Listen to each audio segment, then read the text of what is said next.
പറയുന്നത്. ഇവിടെ ചില മദ്രസകളിൽ അകത്തളങ്ങളിൽ പഠിപ്പിക്കുന്ന സാധനം എന്താണ്, ഇവിടെ ഇന്ത്യൻ സൈന്യത്തിൽ ചേരരുത് എന്ന് മുസ്ലിമിനെ പഠിപ്പിക്കുന്ന അവസ്ഥ വരെ ഇവിടെ ഉണ്ട്. ഇതാരെങ്കിലും ചർച്ചയാക്കിയിട്ടുണ്ടോ? എന്താണ് അവിടെ പറഞ്ഞു വെക്കുന്നത്? അങ്ങനെ നിങ്ങൾ ഇന്ത്യൻ പട്ടാളത്തിൽ ചേർന്നാൽ നിങ്ങൾ കാഫിറിന്റെ പട്ടാളത്തിലാണ്. നിങ്ങൾ കാഫിറിന്റെ പട്ടാളത്തിൽ ചേർന്ന് വെടിവെക്കേണ്ടി വരിക. മദ്രസ പാഠശാലകളിൽ ഇന്ത്യൻ ആർമിയിൽ ചേരാൻ പാടില്ല എന്ന് വ്യാപക രീതിയിൽ പഠിപ്പിക്കപ്പെടുന്നുണ്ട് എന്ന് ആരിഫ് ഹുസൈൻ പറഞ്ഞതിനകത്ത് യാതൊരു അത്ഭുതവും ഇല്ല. കാരണം ആരിഫ് ഹുസൈൻ അത് പറയും, നമുക്കെല്ലാം അറിയുന്ന കാര്യമാണ്. അദ്ദേഹത്തിന്റെ ജീവിത മാർഗം ഇതാണ്. യൂട്യൂബ് വരുമാനം കൊണ്ട് ജീവിക്കുന്ന ഒരാൾക്ക് ചാനലിന്റെ റീച്ചിന് വേണ്ടി ഇങ്ങനെ ചില ആളുകളെ സുഖിപ്പിക്കാൻ ഇത്തരം പെർഫോമൻസുകൾ കാഴ്ചവെച്ചേ പറ്റും. പക്ഷെ ഇത് പറയുന്നത് ന്യൂസ് 18 ചാനലാണ്. അവിടെ അവതാരകനായിരിക്കുന്ന മഞ്ജുഷാണ്. മഞ്ജുഷ, ഞാൻ ചോദിക്കുന്നു, സ്നേഹത്തെ ബഹുമാനത്തെ ചോദിക്കുന്നു, നിങ്ങൾക്ക് ഈ മാധ്യമധർമ്മത്തോട് ഏതെങ്കിലും തരത്തിലുള്ള ഒരു നീതിയുണ്ടോ? ആരിഫ് ഹുസൈൻ ഇത് പറഞ്ഞ വേളയിൽ മഞ്ജുഷ ഒറ്റ ചോദ്യം ചോദിച്ചാൽ മതിയായിരുന്നു. എന്നാൽ മഞ്ജുഷിനോടുള്ള സ്നേഹം, ആദരവ് ഒന്നുകൂടി നമ്മുടെ മനസ്സിൽ കൂടും. മദ്രസയിൽ ഏത് പാഠത്തിലാണ് ഇന്ത്യൻ ആർമിയിൽ ചേരാൻ പാടില്ല എന്ന് പഠിപ്പിക്കുന്നത്? ഞാനൊരു മദ്രസ അധ്യാപകനാണ്. 1ാം ക്ലാസ് മുതൽ 12ാം ക്ലാസ് വരെയുള്ള പാഠത്തിൽ എന്തൊക്കെ പഠിപ്പിക്കപ്പെടുന്നു എന്ന് വ്യക്തമായിട്ട് അറിയുന്ന ഒരാളാണ് ഞാൻ. ഏത് പാഠത്തിലാണ്, ഞാൻ ഇന്ന് വരെ കണ്ടിട്ടില്ല, ഏത് പാഠത്തിലാണ് ഇന്ത്യൻ ആർമിയിൽ ചേരാൻ പാടില്ല എന്ന് കുട്ടികളോട് പറഞ്ഞു കൊടുക്കുന്നത്? ഏത് പാഠത്തിലാണ്? ഈ ഒരു ചോദ്യം ആരിഫ് ഹുസൈനോട് മഞ്ജുഷ് ചോദിച്ചിരുന്നെങ്കിൽ അവൻ അവിടെ ഇരുന്ന് മൂത്രമൊഴിക്കും. അവൻ ഉത്തരം കിട്ടാതെ അവിടെ ഇരുന്ന് അവൻ വിയർത്തൊലിക്കും. 100% ഉറപ്പാണ്. ചോദിച്ചു, ആരെയാണ് ഈ കബളിപ്പിക്കാൻ ശ്രമിക്കുന്നത്? ഞാൻ അതുകൊണ്ടാണ് ചോദിച്ചത്, നിങ്ങൾക്കൊക്കെ ഒരു മാധ്യമ ധർമ്മം ഇല്ലെന്ന് ഞാൻ ചോദിക്കുന്നത് അതുകൊണ്ടാണ്. 1965 നടന്ന ഇന്ത്യ പാക് വാർ ഇന്ത്യൻ സൈന്യത്തിന് നേതൃത്വം കൊടുത്ത ഹവിൽദാർ അബ്ദുൽ ഹമീദ് നിങ്ങൾക്കറിയില്ലേ? മദ്രസ പാഠശാലയിൽ പഠിച്ച ആളാണ്. അതേ യുദ്ധത്തിൽ തന്നെ വീരമൃത്യു വരിച്ച ഇന്ത്യൻ സൈന്യത്തിന് നേതൃത്വം കൊടുത്ത അബ്ദുൾ റഫീഖ് ഖാൻ, അദ്ദേഹം ഇന്ത്യൻ സൈന്യത്തിന് വേണ്ടി പാകിസ്ഥാനോട് പോരാടുമ്പോൾ പാകിസ്ഥാൻ സൈന്യത്തിന് നേതൃത്വം കൊടുക്കുന്നത് അബ്ദുൾ റഫീഖ് ഖാന്റെ അമ്മാവനാണ്, അത് ഉമ്മയുടെ സഹോദരനാണ്. എന്നിട്ടും ആ പാകിസ്ഥാനെതിരെ അബ്ദുൾ റഫീഖ് ഖാൻ യുദ്ധം ചെയ്തില്ലേ? വീരമൃത്യു വരിച്ചില്ലേ? എതിർപക്ഷ തമ്മാവൻ ഉണ്ടായിട്ട് പോലും യുദ്ധത്തിൽ നിന്ന് പിന്തിരിഞ്ഞില്ലല്ലോ. എന്റെ തന്നെ പ്രിയപ്പെട്ട കൂട്ടുകാരൻ 1 മുതൽ 7ാം ക്ലാസ് വരെ എന്നോടൊപ്പം പഠിച്ച ഷാനവാസ്, അദ്ദേഹം ഇന്ന് ഇന്ത്യൻ ആർമിയുടെ ഭാഗമാണ്, കാശ്മീരിൽ സേവനം ചെയ്യുന്നു.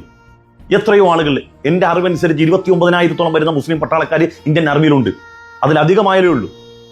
പിന്നെ എവിടെയാണ് ഈ മദ്രസകളിൽ ഇന്ത്യൻ ആർമിയിൽ ചേരാൻ പാടില്ല, സൈന്യത്തിന് ഭാഗമാകാൻ പാടില്ല എന്ന് പഠിപ്പിക്കപ്പെടുന്നത്?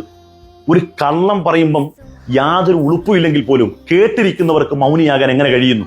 ഈ രാജ്യത്തിനു വേണ്ടി എന്തെല്ലാം സംഭാവന ചെയ്ത മുസ്ലിമീങ്ങളുണ്ട്. സൈന്യത്തിൽ തന്നെ എന്തെല്ലാം സംഭാവനകൾ. നമ്മുടെ രാജ്യം തന്നെ പരമവീർ ചക്രം കൊടുത്ത് ആദരിച്ച ഒരാളാണ് ബഹുമാനപ്പെട്ട ഹവിൽദാർ അബ്ദുൽ ഹമീദ്. നമ്മൾ മനസ്സിലാക്കണം, ഈ രാജ്യത്തിന് വേണ്ടി വിശിഷ്ടമായ പല സേവന പ്രവർത്തനങ്ങളും പല സംഭാവനകളും മുസ്ലിമീങ്ങൾ ഈ മദ്രസ പാഠശാലയിൽ പഠിച്ചവർ നൽകിയിട്ടുണ്ട് എന്ന് മാത്രമല്ല, കൂട്ടത്തിൽ ഒരു കാര്യം കൂടി പറയാം. ഇന്ത്യക്ക് മുസ്ലിമീങ്ങൾ എന്ത് സംഭാവന ചെയ്യുന്നു ചോദിച്ചാൽ പലതും നഷ്ടപ്പെടുത്തി എന്നാണ് പറയാനുള്ളത്. സച്ചാർ കമ്മീഷൻ റിപ്പോർട്ട് പ്രകാരം ഏറ്റവും പിന്നോക്കാവസ്ഥയിൽ നിൽക്കുന്ന മുസ്ലിമീങ്ങളല്ലേ?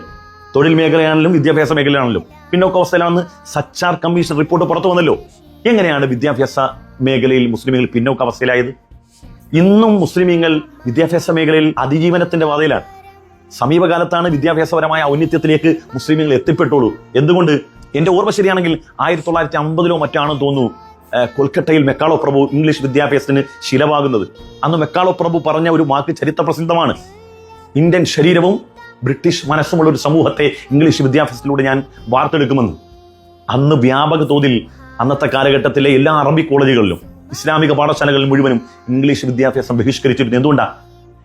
ഇന്ത്യൻ ശരീരവും ബ്രിട്ടീഷ് മനസ്സുമുള്ള ഒരാളും ഇവിടെ വേണ്ട, അങ്ങനത്തെ ഒരു സൃഷ്ടിയും ഇവിടെ വേണ്ട. അതുകൊണ്ട് പൂർണ്ണമായി ബ്രിട്ടീഷുകാരുടെ ഭാഷയായ, അല്ലെങ്കിൽ അവർ കൊണ്ടുവന്ന, അവർ സംസാരിച്ച ഭാഷയായ ഇംഗ്ലീഷ് വിദ്യാഭ്യാസം നിരാകരിക്കണമെന്ന് പറഞ്ഞ് രംഗത്തേക്ക് വന്നു. ഭാഷാപരമായ സമരം, ഭാഷാപരമായ നിസ്സഹരണം പൂർണ്ണാർത്ഥത്തിൽ മുസ്ലിമീങ്ങൾ പാലിച്ചു എന്നുള്ളതാണ്. അതുകൊണ്ട് മുസ്ലിമീങ്ങൾ എല്ലാ വിഷയത്തിലും ഒന്ന് അന്യവൽക്കരിച്ച് അവർക്ക് രാജ്യത്തോട് കൂറില്ല, അവർക്ക് രാജ്യത്തോട് പ്രതിബദ്ധതയില്ല. ഇന്നലെയും 2 തൂക്കിയല്ലോ മഞ്ജുഷ, ഇന്നലെയും 2 തൂക്കി. പാകിസ്ഥാന് ഇന്ത്യയുടെ വിവരങ്ങൾ ചോർത്തി കൊടുത്തവൻ. ഇതിലൊന്നും തുമ്പില്ലാത്തവരില്ല, ഒക്കെ തുമ്പുള്ളവരാണ് മഞ്ജുഷേ. അതുകൊണ്ട് ഞങ്ങളെ ഒരുത്തനും രാജ്യസ്നേഹം പഠിപ്പിക്കണ്ട. ഞങ്ങൾക്ക് കപടന്മാരായി പ്രകടനപരതയോടുകൂടി രാജ്യസ്നേഹം പ്രകടിപ്പിക്കേണ്ട ഒരു ആവശ്യമില്ല. ഞങ്ങൾ മുസ്ലിമീങ്ങളാണ്. 1ാമതും 2ാമതും 3ാമതാണ് ഞങ്ങൾക്ക് പറയാനുള്ളത്. ഞങ്ങൾ മുസ്ലിമീങ്ങളാണ്, ഞങ്ങൾ ഇന്ത്യക്കാരാണ്. മരണം വരെ ഈ രാജ്യത്തോട് ഞങ്ങൾക്ക് പ്രതിബദ്ധത ഉണ്ടാകും. അത് ഏതെങ്കിലും സംഘപരിവാറുകാരന്റെ ഉമ്മാക്കി കണ്ടിട്ട് അവനെ ബോധിപ്പിക്കാൻ വേണ്ടിയുള്ളതല്ല. ഈ ജനിച്ചു വീണ മണ്ണിനോട് ഹൃദയബന്ധമുണ്ട് ഞങ്ങൾക്ക്. അത് ഞങ്ങൾ എക്കാലത്തും ഉണ്ടാകും. അത് ഒരുത്തരെയും കാണിക്കാൻ വേണ്ടിയുള്ള പ്രഹസനത്തിന് ഞങ്ങളില്ല. ഞങ്ങളുടെ ഉള്ളിൻ്റെ ഉള്ളിൽ ഇന്ത്യ എന്ന് പറയുന്ന ഒരു വികാരമാണ്, ദേശബോധമാണ്. അതൊരു ഘട്ടത്തിലും ഞങ്ങൾ ഒരാളുടെ മുമ്പിലും അടിയറവ് പറയാൻ തയ്യാറല്ല എന്നുള്ളതാണ്.